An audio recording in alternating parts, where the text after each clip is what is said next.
बढ़िया भजन पेश करने जा रहे हैं आपके सामने, जो कि रावण ने अपने पैरों से मारकर विभीषण को निकाल दिया और विभीषण अब राज्य से निकलकर भगवान श्री राम के चरण में जाता है और वहां जाकर के कहता है, क्या कहता है कि आप तो शरणागत वत्सल भगवान है, हे भगवान अब आपका ही सहारा है, तो आप मुझे सहारा दीजिए। अब सहारा मुझे राघो चरणों का दे दो, सहारा मुझे राघो चरणों का दे दो, सहारा मुझे राघो चरणों का दे दो।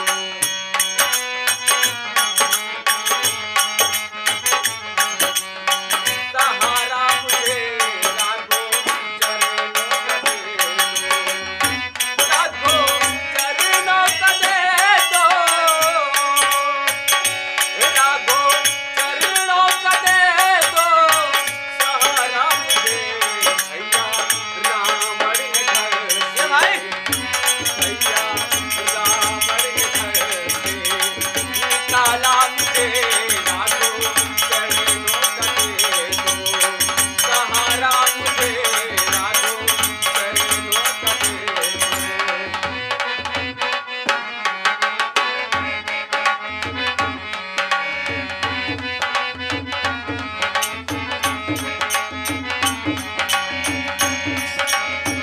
भाई ने घर से निकाला और पैरों से मारा गया, भाई ने घर से निकाला और पैरों से मारा गया, यहाँ भर के रो दिया और फिर भी दुदकारा गया कि अब तो मिलता न दूजा, कहो हे प्रभु जी कि अब तो मिलता न दूजा,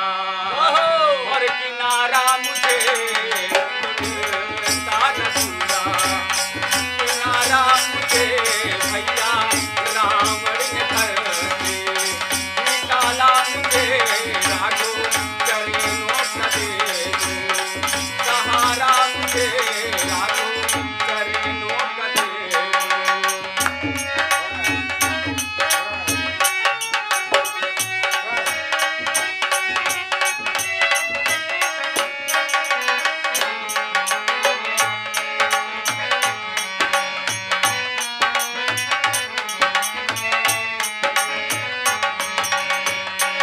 तो आ गया हूँ शरण में प्रभु जी, और स्वागत की लाज करो, कि आ गया हूँ शरण में प्रभु जी, और स्वागत की लाज करो, कि मिल जाऊं प्रभु आप में मैं, और भक्ति का यह काज करो, कि मिल जाऊं प्रभु आप में मैं, और भक्ति का यह काज करो,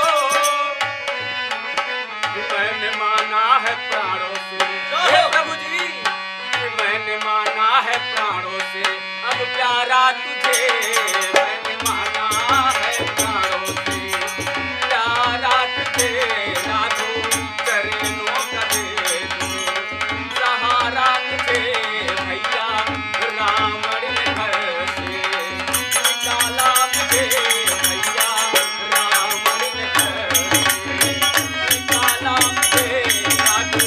चरणों का दे दो।